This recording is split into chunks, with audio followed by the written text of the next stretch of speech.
Hey, welcome to 24 Chambers of Film. Today we got another trailer reaction to the new Paul Thomas Anderson film, One Battle After Another, starring Leonardo DiCaprio. This is my most anticipated film of the year. I'm a big Paul Thomas Anderson fan. He's easily one of my favorite filmmakers ever. So yeah, I'm really looking forward to this. Nathan, are you aware at all of this movie, or this is pretty? You didn't know this was I'm coming? aware who Paul Thomas Yeah. Anderson is. I don't dislike or like him. Like I think Hmm. he has some good movies. I haven't seen all of his movies. Okay. Like I've seen Boogie Nights, I've seen Punch Drunk Hmm. Love, There Will Be Blood, stuff Hmm. like The Lobster and Inherent Vice. I haven't seen anything of Inherent Vice. I've seen parts of The Lobster, He like when didn't I've do the been somewhere and lobster. He didn't do the lobster. he didn't do The Lobster. No. Oh, okay. What was the other one that he did then? He No, The did Master. Inherent. The The Master. Master, yeah. The Master. Sorry. Well, I confused those two movies. But yeah, so sorry. I've seen parts of the Master. Maybe I haven't seen parts of the Master now that I think about it, because is the which one's the one that has Joaquin Phoenix and Philip Seymour Hoffman? The Master. Okay, I've Yeah. seen parts of that one. Okay, so I have seen parts of the Master, Okay. and Um, I mean, it seemed fine to me. I like Boogie Nights. I think it's a good movie. mhm. There Will Be Blood is a good movie, but I'm not like if I see one of his movies, I don't think I've ever seen a trailer of his and been like, I gotta run to the movie theater to watch this. Okay. All right. Well, let's get into But it, and he then. he does, yeah. But he makes good movies. I'm not saying that he makes bad movies. Just for me, like one of those guys where I'll watch his Yeah. movies, but I'm not like for me, if Tarantino makes a movie, like I'll Mhm. go watch it in theaters. You know, it's not for me. It's not on that same level of director, and not just because no particular reason, just because. Yeah, that's fair. All right. Well, let's get into it, and then we can discuss this movie. All right. You ready? Yep. 3, 2, 1, go.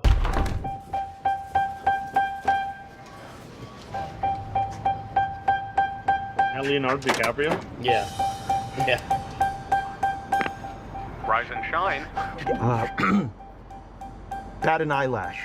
Good morning. I like There the are no music. hands on the clock Why? because they're not needed. What time is it? Fuck. You know, I don't remember that part. All right, let's just not nitpick over the passwords. This is Bob Ferguson. I was a part of the French 75. Regina Hall. Nice. Tony Montana! Steve Lockjaw just They gotta do attacked my better on home. that I pregnant belly. cannot Look at the face. remember for the life of my only child the I think it answer looks pretty to good. your question.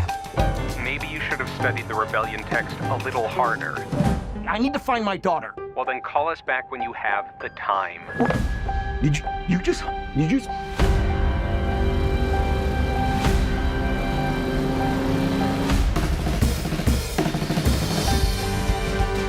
You know, you are so unsuitable for my daughter. My child comes from a whole line of revolutionaries. And you look so lost. What are you gonna do about this baby? You know what freedom is? What? No fear. Go.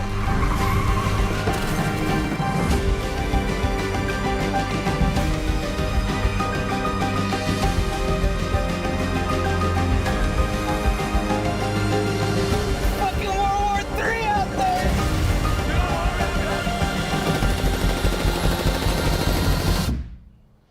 Not one thing, it's another. Find that to be true. I need you, brother. Sensei, I'm Penn in this trailer. please. Courage, Bob. He's the military guy. That's it. Oh damn, he just completely didn't notice. Yeah. Yes. Thank you. Hey, thank you, Sensei. Thank you, Sensei. Thank you. God damn it! Viva la revolution! But yeah, they didn't really focus on Sean Penn's face, but that was him in the like military outfit. But yeah, they didn't really like. They kind of kept him obscure. All right. I'll say this: like, I don't think I've seen a trailer for a Paul Thomas Anderson movie where I've wanted to like go watch it. Like, Hmm. not saying that they were bad trailers, Yeah. but I've never felt like. But I actually want to go watch this one. It seems, Okay. interesting enough.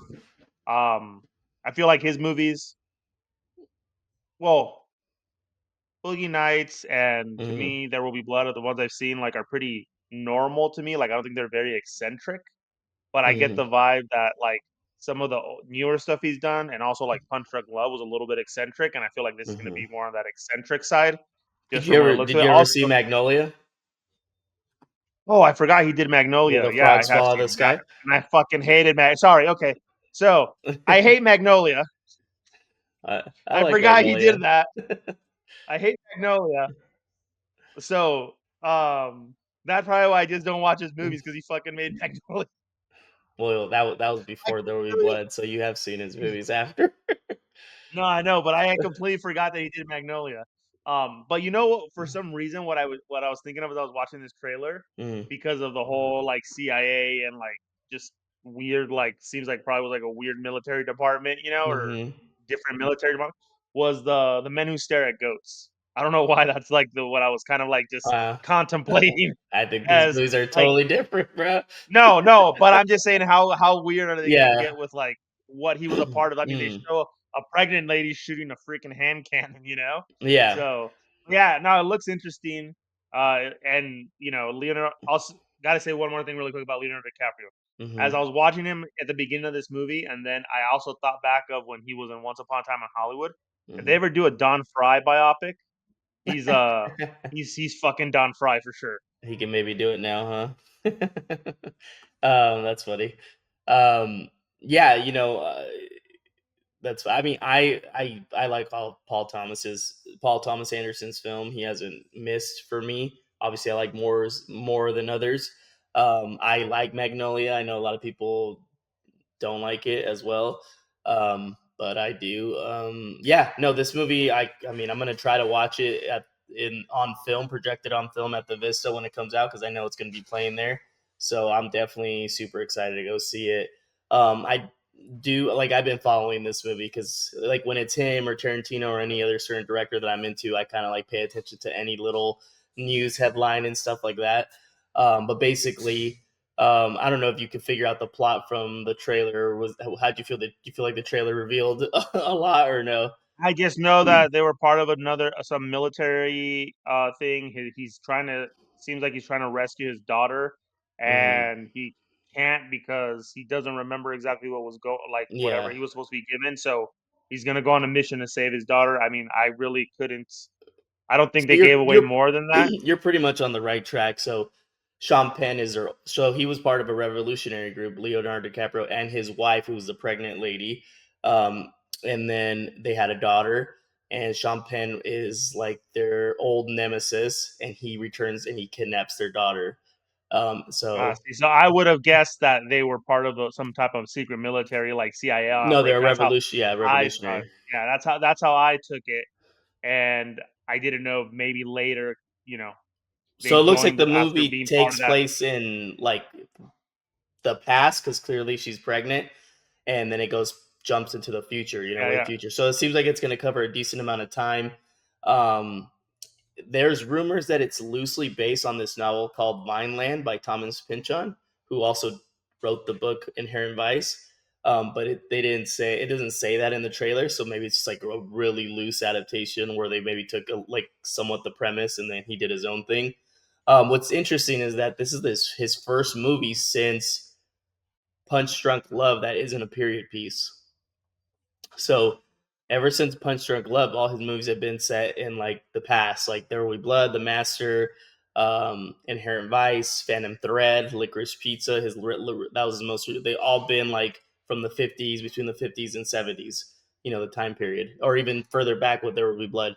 So it's interesting that he's now doing a movie set in the contemporary, nowadays. So I'm really interested to see a Paul Thomas Anderson movie set in current times, which he hasn't done in a very long time. So that kind of intrigues me the most. Obviously, seeing Leo, I feel like they've been kind of like Leo was supposed to be Mark Wahlberg's role in Boogie Nights, but he turned it down to do Titanic, or he was already doing Titanic, so he couldn't do Boogie Nights. And then he's like, Good oh move, good move. yeah, and he's like Titanic like set Leo on that fucking I mean, yeah, it trajectory. was huge for his career, but he's the one that offered Mark. He's the one that said, "Oh, check out Mark Wahlberg for Boogie Nights." So, um, and I know, like almost all of Paul Thomas Anderson's movies are always up for like an Academy Award, pretty much, right?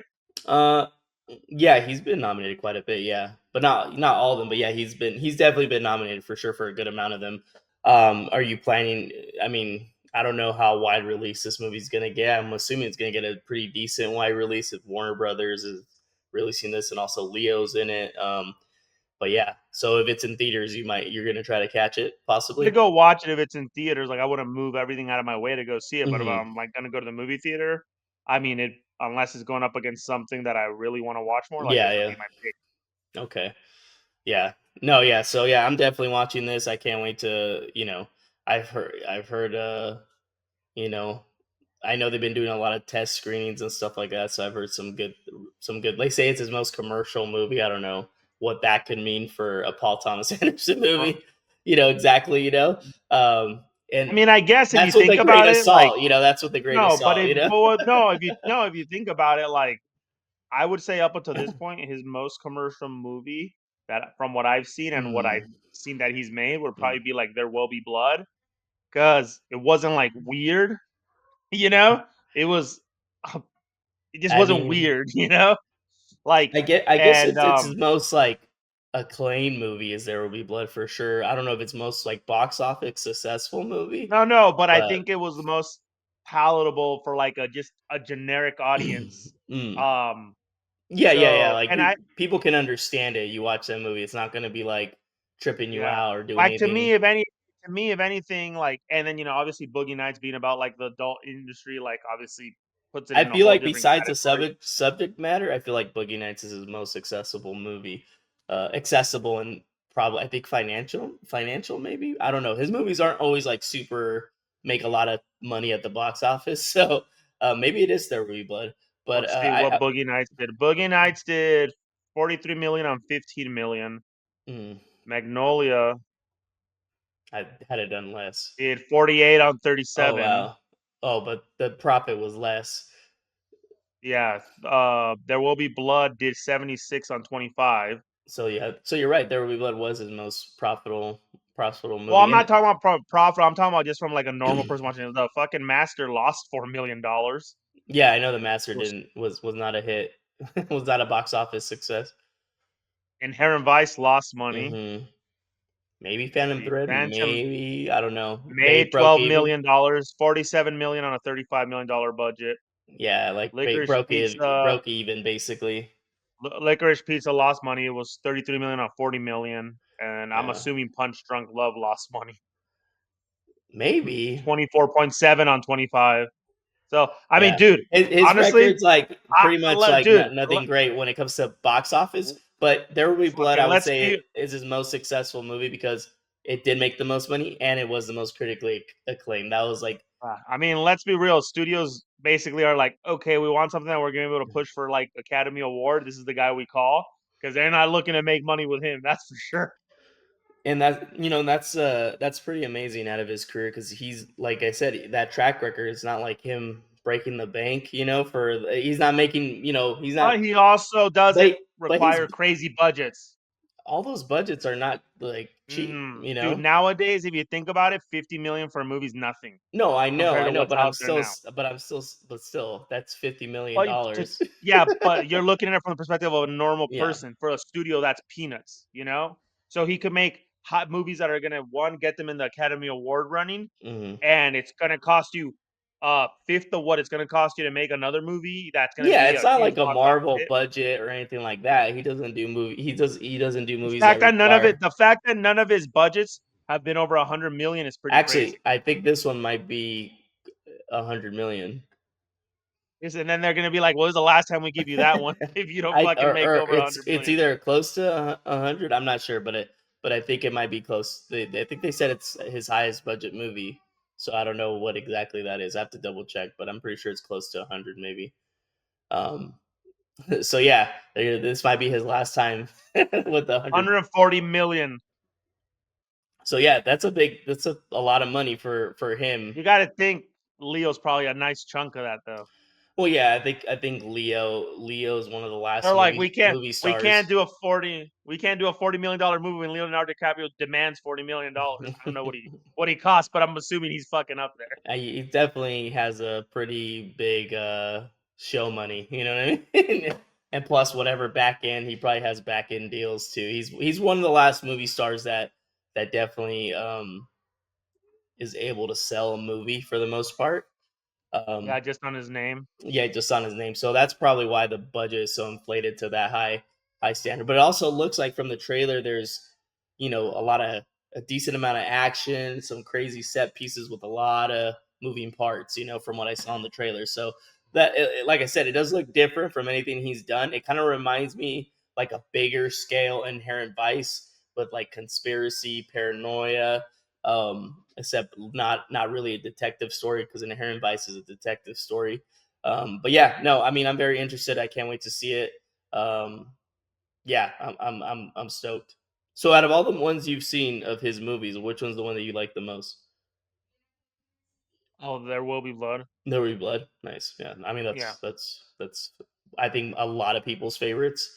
It's definitely one of my favorites. I think mine is still Boogie Nights, with the Master being a close second. But yeah, I don't know. I'm stoked. This is definitely a day one for me.